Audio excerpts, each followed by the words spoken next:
फाल्गुन पूर्णिमा व्रत कब रखा जाएगा? नोट कर ले सही डेट, पूजा विधि। हिंदू पंचांग में फाल्गुन मास की पूर्णिमा का विशेष महत्व बताया गया है। इसी तिथि पर होलिका दहन होता है और अगले दिन रंगों की होली खेली जाती है। ऐसे में पूर्णिमा व्रत, पूजा और दान का धार्मिक महत्व और बढ़ जाता है। फाल्गुन पूर्णिमा व्रत कब रखा जाएगा? नोट कर ले सही डेट, पूजा विधि। हिंदू पंचांग में फाल्गुन मास की पूर्णिमा का विशेष महत्व बताया गया है। इसी तिथि पर होलिका दहन होता है और अगले दिन रंगों की होली खेली जाती है। ऐसे में पूर्णिमा व्रत, पूजा और दान का धार्मिक महत्व और बढ़ जाता है। साल 2026 में फाल्गुन पूर्णिमा को लेकर लोगों के बीच भ्रम इसलिए बना हुआ है क्योंकि पूर्णिमा तिथि 2 दिनों तक रहेगी और 3 मार्च को चंद्र ग्रहण भी पड़ रहा है। ऐसे में सवाल उठ रहा है कि व्रत 2 मार्च को रखा जाए या 3 मार्च को। पूर्णिमा तिथि कब से कब तक? पंचांग के अनुसार पूर्णिमा तिथि प्रारंभ 2 मार्च 2026 शाम 5:56 बजे। पूर्णिमा तिथि समाप्त 3 मार्च 2026 शाम 5:08 बजे। यानी पूर्णिमा तिथि 2 और 3 मार्च दोनों दिन मौजूद रहेगी। लेकिन व्रत का निर्णय केवल तिथि की उपस्थिति से नहीं होता, बल्कि सूर्यास्त और चंद्रोदय के आधार पर किया जाता है। व्रत 2 मार्च को रखें या 3 मार्च को, धर्मशास्त्रों के अनुसार पूर्णिमा व्रत उसी दिन रखना श्रेष्ठ माना जाता है जिस दिन सूर्यास्त के समय पूर्णिमा तिथि हो और उसी दिन चंद्रोदय भी हो रहा हो। इस आधार पर 2 मार्च 2026 सोमवार को व्रत रखना अधिक शास्त्रसम्मत माना जा रहा है। इसके अलावा 3 मार्च को चंद्र ग्रहण और सूतक काल प्रभावी रहेगा। परंपरागत मान्यताओं के अनुसार ग्रहण के दिन पूजा पाठ और व्रत संबंधी कार्यों से बचा जाता है। इसलिए भी 2 मार्च को ही व्रत रखना उचित रहेगा। 2 मार्च 2026 के प्रमुख शुभ मुहूर्त। ब्रह्म मुहूर्त सुबह 5:19 से 6:08 बजे तक। अभिजीत मुहूर्त दोपहर 12:27 से 1:14 बजे तक। चंद्रोदय शाम 5:49 बजे। गोधूली मुहूर्त शाम 6:42 से 7:07 बजे तक। इन समयों में पूजा, जप और संकल्प करना शुभ माना जाता है। फाल्गुन पूर्णिमा व्रत की सरल पूजा विधि। 1. संकल्प सुबह स्नान कर स्वच्छ वस्त्र धारण करें और भगवान के सामने व्रत का संकल्प लें। 2. विष्णु लक्ष्मी पूजन घर के मंदिर में भगवान विष्णु और माता लक्ष्मी की पूजा करें। पीले फूल, अक्षत, चंदन और भोग अर्पित करें। 3. मंत्र जप और कथा। ओम नमो भगवते वासुदेवाय मंत्र का जाप करना शुभ माना जाता है। पूर्णिमा व्रत कथा पढ़ना या सुनना भी परंपरा का हिस्सा है। 4. चंद्रमा को अर्घ्य शाम को चंद्रोदय के समय जल में थोड़ा दूध और सफेद पुष्प मिलाकर चंद्रमा को अर्घ्य दें। 5. दान और पारण अगले दिन जरूरतमंद को अन्न, वस्त्र या अपनी सामर्थ्य के अनुसार दान देकर व्रत का पारण करें। व्रत का पारण चंद्र ग्रहण के सूतक काल लगने से पहले कर लें। यानी 3 मार्च को सुबह 6:30 बजे से पहले व्रत का पारण कर लें। पूर्णिमा व्रत का हिंदू धर्म में अत्यधिक महत्व है जो भगवान विष्णु और माता लक्ष्मी की कृपा सुख समृद्धि और मानसिक शांति प्रदान करता है। यह व्रत चंद्र दोष को दूर करने, पापों का नाश करने और पारिवारिक कलह मिटाने में सहायक माना जाता है। इस दिन स्नान, दान और सत्यनारायण कथा करने से विशेष पुण्य मिलता है। पूर्णिमा व्रत के मुख्य महत्व। सुख समृद्धि और आरोग्य। पूर्णिमा का व्रत करने से साधक को सुख समृद्धि और उत्तम स्वास्थ्य आरोग्य की प्राप्ति होती है। भगवान विष्णु लक्ष्मी की कृपा। मान्यतानुसार इस व्रत को करने से भगवान विष्णु और माता लक्ष्मी की विशेष कृपा हमेशा बनी रहती है। चंद्र दोष का निवारण। जिन लोगों की कुंडली में चंद्र दोष होता है उनके लिए यह व्रत बहुत फलदायी है। यह मानसिक शांति लाता है और चंद्र देव को प्रसन्न करता है। मानसिक शांति और शांति। पूर्णिमा का व्रत करने से मन शांत रहता है, कारण डर कम होता है और पारिवारिक क्लेश दूर होते हैं। अक्षय पुण्य। पूर्णिमा के दिन गंगा स्नान या पवित्र नदियों में स्नान करने और दान पुण्य करने से अक्षय पुण्य प्राप्त होता है।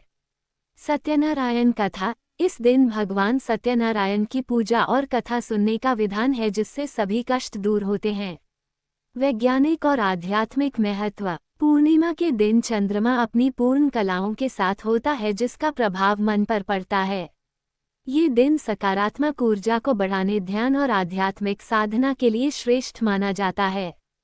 पूर्णिमा व्रत संपूर्ण। कथा। पूर्णिमा तिथि का हिंदू धर्म में काफी महत्व है, लेकिन शरद पूर्णिमा का महत्व और भी कहीं ज्यादा बढ़ जाता है, क्योंकि शरद पूर्णिमा के दिन माता लक्ष्मी का प्राकट्य हुआ था। इस दिन माता लक्ष्मी समुद्र मंथन के दौरान प्रकट हुई थी। इस दिन को माता लक्ष्मी के प्राकट्य दिवस के रूप में मनाया जाता है। इस दिन माता लक्ष्मी धरती पर भ्रमण करती हैं, इसलिए इस दिन भगवान विष्णु और माता लक्ष्मी का पूजन अवश्य करना चाहिए। साथ ही शरद पूर्णिमा की इस कथा का पाठ करने से व्रत का फल दोगुना मिलता है। पढ़े शरद पूर्णिमा की संपूर्ण व्रत कथा।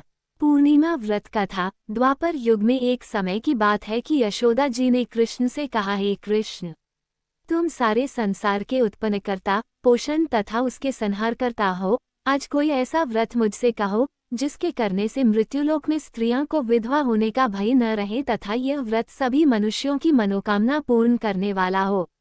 श्री कृष्ण कहने लगे, हे माता, तुमने अति सुंदर प्रश्न किया है। मैं तुमसे ऐसे ही व्रत को सविस्तार कहता हूँ। सौभाग्य की प्राप्ति के लिए स्त्रियों को द्वात्रिंशत अर्थात 32 पूर्णिमाओं का व्रत करना चाहिए। इस व्रत को करने से स्त्रियों को सौभाग्य संपत्ति मिलती है। यह व्रत अचल सौभाग्य को देने वाला और भगवान शंकर के प्रति मनुष्य मात्र की भक्ति को बढ़ाने वाला है। यशोदा जी कहने लगी, हे कृष्ण, सर्वप्रथम इस व्रत को मृत्युलोक में किसने किया था? इसके विषय विस्तार पूर्वक मुझसे कहो। श्री कृष्ण जी कहने लगे कि इस भूमंडल पर एक अत्यंत प्रसिद्ध राजा चंद्रहास से पालित अनेक प्रकार के रत्नों से परिपूर्ण कातिका नाम की एक नगरी थी। वहां धनेश्वर नाम का एक ब्राह्मण था और इसकी स्त्री अति सुशील रूपवती थी। दोनों ही उस नगरी में बड़े प्रेम से साथ रहते थे।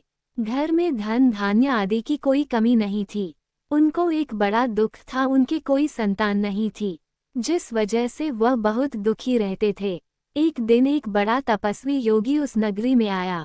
वह योगी बाकी सभी घरों से भिक्षा मांगकर भोजन किया करता था, लेकिन उस ब्राह्मण के घर से भिक्षा नहीं मांगा करता था। एक दिन योगी गंगा किनारे भिक्षा मांगकर प्रेमपूर्वक खा रहा था कि धनेश्वर ने योगी को ये सब करते देख लिया। सब कार्य किसी प्रकार से देख लिया। अपनी भिक्षा अनादर से दुखी होकर धनेश्वर योगी से बोले, और सभी घरों से भिक्षा लेते हैं परंतु मेरे घर की भिक्षा कभी भी नहीं लेते, इसका कारण क्या है? योगी कहने लगा कि आपके धर्म हमें इस बात की आज्ञा नहीं देता है, क्योंकि अभी आप गृहस्थ जीवन में एक सुख से वंचित हैं। आपके घर संतान होने पर मैं आपके घर से भी भिक्षा स्वीकार कर लूंगा। उन्होंने कहा कि जिसे संतान नहीं है उसके घर से भिक्षा लेने से मेरे भी पतित हो जाने का भय है। धनेश्वर यह सब बात सुनकर बहुत दुखी हुआ और हाथ जोड़कर योगी के पैरों पर गिर पड़ा तथा दुखी मन से कहने लगा कि आप मुझे संतान प्राप्ति के उपाय बताएं। आप सर्वज्ञ हैं, मुझ पर अवश्य ही यह कृपा कीजिए। धन की मेरे घर में कोई कमी नहीं है, लेकिन मैं संतान न होने के कारण अत्यंत दुखी हूँ। आप मेरे इस दुख का हरण कीजिए। ये सुनकर योगी कहने लगे, तुम चंडी की आराधना करो। घर पहुंचकर उन्होंने ये सारी बात अपनी पत्नी को बताई और खुद वन में चला गया। वन में पहुंचकर उसने चंडी की आराधना की और उपवास किया। चंडी ने 16 दिन उसको सपने में दर्शन दिए और कहा कि हे धनेश्वर, जा, तेरे पुत्र होगा, लेकिन उसकी आयु सिर्फ 16 वर्ष होगी। 16 वर्ष की आयु में ही उसकी मृत्यु हो जाएगी। अगर तुम दोनों स्त्री और पुरुष 32 पूर्णिमाओं को व्रत करोगे तो ये दीर्घायु हो जाएगा। जितनी तुम्हारा सामर्थ्य हो उतने आचे के दिए जलाकर शिवजी का पूजन करना, लेकिन पूर्णमासी 32 ही होनी चाहिए। सुबह होती ही तुम्हें इस स्थान के पास एक आम का पेड़ दिखाई देगा। उस पर चढ़कर एक फल तोड़कर अपने घर चले जाना। अपनी स्त्री का इस बारे में बताना। सुबह स्नान होने के बाद वह स्वच्छ होकर शंकर जी का ध्यान करके उस फल को खा ले। तब शंकर भगवान की कृपा से उसको गर्भ हो जाएगा। जब ब्राह्मण सुबह उठा तो उसे उस स्थान पर आम का पेड़ दिखाई दिया और वो उससे फल तोड़ने के चढ़ा, लेकिन वह पेड़ पर चढ़ नहीं पा रहा था।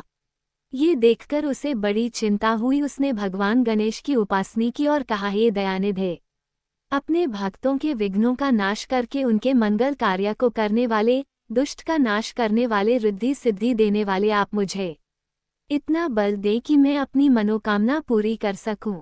इसके बाद वह पेड़ से फल तोड़कर अपनी पत्नी के पास पहुंचा। उसकी पत्नी ने अपने पति के कहे अनुसार इस फल को खा लिया और वह गर्भवती हो गई। देवी की कृपा से उसे बहुत सुंदर पुत्र पैदा हुआ। उसका नाम उन्होंने देवीदास रखा। माता पिता के हर्ष और शोक के साथ वह बाल बढ़ने लगा। भगवान की कृपा से बालक बहुत ही सुंदर था, सुशील और पढ़ाई लिखाई में भी बहुत ही निपुण था। दुर्गा जी के कथानुसार उसकी माता से 32 पूर्णमासी का व्रत रखा। जैसे ही 16वां वर्ग लगा, दोनों पति पत्नी बहुत दुखी हुए, कहीं उनके पुत्र की मृत्यु न हो जाए। उन्होंने सोचा कि अगर उनके सामने ये सब हुआ तो वह कैसा देख पाएंगे। तभी उन्होंने देवीदास के मामा को बुलाया और 1 वर्ष के लिए देवीदास को काशी में पढ़ने के लिए भेज दिया। 1 वर्ष के बाद उसे वापस लेकर आ जाना। देवीदास अपने माता के साथ एक घोड़े पर सवार होकर चल दिया। उसके मामा को भी यह बात पता नहीं था। दोनों पति पत्नी से 32 पूर्णमासी का व्रत पूरा किया। दूसरी तरफ मामा और भांजा दोनों रात गुजारने के लिए रास्ते में एक गांव में रुके। उस दिन उस गांव में ब्राह्मण की कन्या का विवाह होने वाला था। जिस धर्मशाली में वर और बारात के बाकी लोग रुके हुए थे, उसी धर्मशाला में देवीदास और उसका मामा ठहर गए। उधर कन्या को तेल आदि चढ़ने के बाद जब लग्न का समय आया तो वर की तबीयत खराब हो गई। वर के पिता ने अपने परिवार वालों से विचार विमर्श करके कहा कि ये देवीदास मेरे पुत्र जैसा ही है, मैं इसके साथ लगन करा दूं और बाद में बाकी सारे काम मेरे बेटे के साथ पूरे हो जाएंगे। ऐसे कहने के बाद वर के पिता देवीदास को मांगने के लिए उसके मामा के पास गए और उन्हें सारी बात बताई। मामा ने कहा कि कन्यादान में जो कुछ भी मिलेगा वो हमें दे दिया जाए। वर के पिता ने बात स्वीकार कर ली। इसके बाद देवीदास का विवाह कन्या के साथ संपन्न हो गया। इसके बाद वह अपनी पत्नी के साथ भोजन न कर सका और मन में विचार करने लगा कि न जाने ये किसकी पत्नी होगी। ये सोचकर उसकी आंखों में आंसू आ गए। तब वधू ने पूछा कि क्या बात है, आप उदास क्यों हैं? तब उसने सारी बातें पत्नी को बता दी। तब कन्या कहने लगी, यह ब्रह्म विवाद के विपरीत है। आप ही मेरे पति हैं, मैं आपकी की पत्नी रहूंगी, किसी अन्य की कभी नहीं। तब देवीदास ने कहा, ऐसा मत करिए क्योंकि मेरी आयु बहुत कम है, मेरे बात आपका क्या होगा। लेकिन उसकी पत्नी नहीं मानी और बोली, स्वामी आप भोजन कीजिए। दोनों रात में सोने के लिए चले गए। सुबह देवीदास ने पत्नी को 4 नगों से जड़ी एक अंगूठी दी और एक रुमाल दिया और बोला कि हे प्रिय, इसे लो और संकेत समझकर स्थिर चित हो जाऊं। मेरे मरण और जीवन जानने के लिए एक पुष्प वाटिका बना लो, उसमें सुगंधी वाली एक नव मल्लिका लगा लो, उसको प्रतिदिन जल से सींचा करें और आनंद के साथ खेलो कूदो। जिस समय और जिस दिन मेरा प्राणांत होगा उस दिन ये फूल सूख जाएंगे। जब ये फिर से हरे हो जाएं तो जान लेना मैं जीवित हूँ। ये समझाकर वह वहां से चला गया। इसके बाद जब वर और बाकी बाराती मंडप में आए तो कन्या ने उसे देखकर कहा कि ये मेरा पति नहीं है, मेरे पति वह है जिनके साथ रात में विवाद हुआ है, इसके साथ मेरा विवाह नहीं हुआ है। अगर ये वही है तो ये बताएं कि मैंने इसके क्या दिया है, साथ ही कन्यादान के समय को आभूषण मिले उन्हें दिखाएं। कन्या की ये सारी बातें सुनकर वह कहने लगा कि मैं ये सब नहीं जानता। इसके बाद सारी बारात भी अपमानित होकर लौट गई। भगवान कृष्ण बोले, हे माता, इस प्रकार देवीदास काशी चला गया। कुछ समय जब बीत गया तो एक सर्प उसको डसने के लिए वहां आया, लेकिन वो उसको काट नहीं पाया क्योंकि उसकी माता ने पहले ही 32 पूर्णिमा का व्रत कर लिए थे। इसके बाद खुद काल वहां पहुंचा। भगवान की कृपा से तभी वहां माता पार्वती और भगवान गणेश आ गए। देवीदास को मूर्छित दशा में देखकर माता पार्वती ने भगवान शिव से प्रार्थना की कि महाराज, इस बालक की माता ने पहले ही 32 पूर्णिमा के व्रत कर लिए हैं, आप इसको प्राण दे। भगवान शिव ने माता पार्वती के कहने पर उसे प्राण दान दे दिया। उधर उसकी पत्नी उसके काल की प्रतीक्षा कर रही थी। उसकी पत्नी ने जाकर देखा कि पुष्प और पत्र दोनों ही नहीं है तो उसको बहुत आश्चर्य हुआ, और जब उसने देखा कि पुष्पवाटिका फिर से हरी हो गई तो वह समझ गई कि उसका पति जिंदा हो गया है। इसके बाद वह बहुत ही प्रसन्न होकर अपने पिता से कहने लगी कि मेरे पति जीवित हैं, उनको ढूंढिए। जब 16वां वर्ष व्यतीत हो गया तो देवीदास भी अपने मामा के साथ काशी चल दिया। इधर उसकी पत्नी के परिवार वाले उन्हें ढूंढने के लिए जा ही रहे थे कि उन्होंने देखा कि देवीदास और उसका मामा उधर ही आ रहे थे। उसको देखकर उनके ससुर बहुत प्रसन्न हुए और उसे अपने घर ले आए। वहां सारा वगर इकट्ठा हो गया और कन्या ने भी उसे पहचान लिया। देवीदास ने इसके बाद अपनी पत्नी और मामा को लेकर वहां से चल जिया।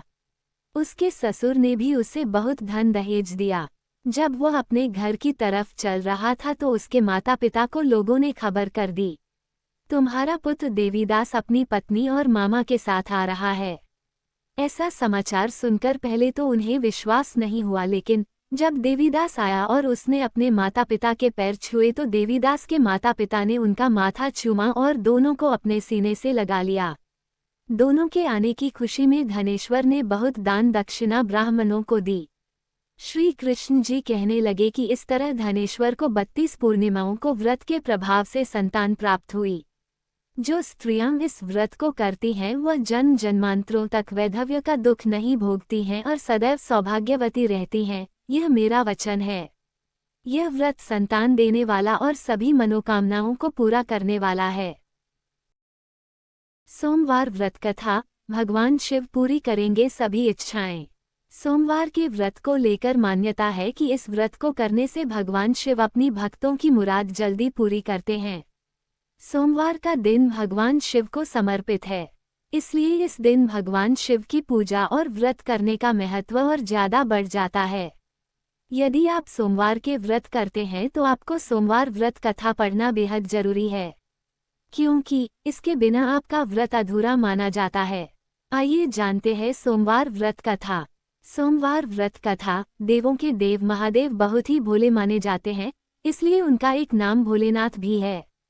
पौराणिक मान्यतानुसार भगवान शंकर को प्रसन्न करने के लिए किसी भी तरह के खास विशेष पूजन की आवश्यकता नहीं होती, क्योंकि कहा जाता है कि वह तो भोले हैं और भक्त की मन से की गई क्षणिक मात्र की भक्ति से ही वह प्रसन्न हो जाते हैं। अगर आप भी शिव की भक्ति और कृपा पाने के लिए सावन के सोमवार का व्रत करते हैं तो इस कथा से भोलेनाथ को प्रसन्न कर सकते हैं। साहूकार को मिला संतान प्राप्ति का वरदान। साहूकार को मिला संतान प्राप्ति का वरदान। एक बार किसी एक नगर में एक साहूकार था। उसके घर में धन की कोई कमी नहीं थी, लेकिन कोई संतान न होने के कारण वह बहुत दुखी था। संतान प्राप्ति के लिए वह हर सोमवार को व्रत रखता था और पूरी श्रद्धा के साथ शिव मंदिर जाकर भगवान शिव और माता पार्वती की पूजा करता था। उसकी भक्ति देखकर एक दिन मां पार्वती प्रसन्न होकर भगवान शिव से साहूकार की मनोकामना पूर्ण करने का निवेदन किया। पार्वती जी के आग्रह पर भगवान शिव ने कहा कि हे पार्वती, इस संसार में हर प्राणी को उसके कर्मों का फल मिलता है और जिसके भाग्य में जो हो उसे भोगना ही पड़ता है। लेकिन पार्वती जी ने साहूकार की भक्ति देखकर उसकी मनोकामना पूर्ण करने की इच्छा व्यक्त की। माता पार्वती के आग्रह पर शिवजी ने साहूकार को पुत्र प्राप्ति का वरदान तो दिया, लेकिन उन्होंने बताया कि यह बालक 12 वर्ष तक ही जीवित रहेगा। साहूकार के पुत्र का कुछ ऐसे हुआ विवाह। साहूकार के पुत्र का कुछ ऐसे हुआ विवाह। माता पार्वती और भगवान शिव की बातचीत को साहूकार सुन रहा था, इसलिए उसे ना तो इस बात की खुशी थी और ना ही दुख। वह पहले की भांति शिवजी की पूजा करता रहा। कुछ समय के बाद साहूकार की पत्नी ने एक पुत्र को जन्म दिया। जब वह बालक 11 वर्ष का हुआ तो उसे पढ़ने के लिए काशी भेज दिया गया। साहूकार ने पुत्र के मामा को बुलाकर उसे बहुत सारा धन देते हुए कहा कि तुम इस बालक को काशी विद्या प्राप्ति के लिए ले जाओ। तुम लोग रास्ते में यज्ञ कराते जाना और ब्राह्मणों को भोजन दक्षिणा देते हुए जाना। दोनों मामा भांजे इसी तरह यज्ञ कराते और ब्राह्मणों को दान दक्षिणा देते काशी नगरी निकल पड़े। इस दौरान रात में एक नगर पड़ा जहां नगर के राजा की कन्या का विवाह था, लेकिन जिस राजकुमार से उसका विवाह होने वाला था वह एक आंख से काना था। राजकुमार के पिता ने अपने पुत्र के काना होने की बात को छुपाने के लिए सोचा क्यों न उसने साहूकार के पुत्र को दूल्हा बनाकर राजकुमारी से विवाह करा दूं। विवाह के बाद इसको धन देकर विदा कर दूंगा और राजकुमारी को अपने नगर ले जाऊंगा। लड़के को दूल्हे के वस्त्र पहनाकर राजकुमारी से विवाह करा दिया गया। साहूकार के पुत्र के निकले प्राण। साहूकार के पुत्र के निकले प्राण। साहूकार का पुत्र ईमानदार था। उसे यह बात सही नहीं लगी, इसलिए उसने अवसर पाकर राजकुमारी के दुपट्टे पर लिखा कि तुम्हारा विवाह तो मेरे साथ हुआ है, लेकिन जिस राजकुमार के संग तुम्हें भेजा जाएगा वह एक आंख से काना है। मैं तो काशी पढ़ने जा रहा हूँ। जब राजकुमारी ने चुन्नी पर लिखी बातें पढ़ी तो उसने अपने माता पिता को ये बात बताई। राजा ने अपनी पुत्री को विदा नहीं किया, फिर बारात वापस चली गई। दूसरी ओर साहूकार का लड़का और उसका मामा काशी पहुंचे और वहां जाकर उन्होंने यज्ञ किया। जिस दिन लड़का 12 साल का हुआ उस दिन भी यज्ञ का आयोजन था। लड़के ने अपने मामा से कहा कि मेरी तबीयत कुछ ठीक नहीं है। मामा ने कहा कि तुम अंदर जाकर आराम कर लो। शिवजी के वरदानुसार कुछ ही देर में उस बालक के प्राण निकल गए। मृत भांजे को देख उसके मामा ने विलाप करना शुरू किया। संयोगवश उसी समय शिवजी और माता पार्वती उधर से जा रहे थे। पार्वती माता ने भोलेनाथ से कहा, स्वामी, मुझे इसके रोने के स्वर सहन नहीं हो रहा, आप इस व्यक्ति के कष्ट को अवश्य दूर करें। शिवजी की कृपा से जीवित हो उठा साहूकार का बेटा। शिवजी की कृपा से जीवित हो उठा साहूकार का बेटा। जब शिवजी मृत बालक के समीप गए तो वह बोले कि यह उसी साहूकार का पुत्र है जिसे मैंने 12 वर्ष की आयु का वरदान दिया था। अब इसकी आयु पूरी हो चुकी है, लेकिन मातृभाव से विभोर माता पार्वती ने कहा कि हे महादेव, आप इस बालक को और आयु देने की कृपा करें, अन्यथा इसके वियोग में इसके माता पिता भी तड़प तड़प कर मर जाएंगे।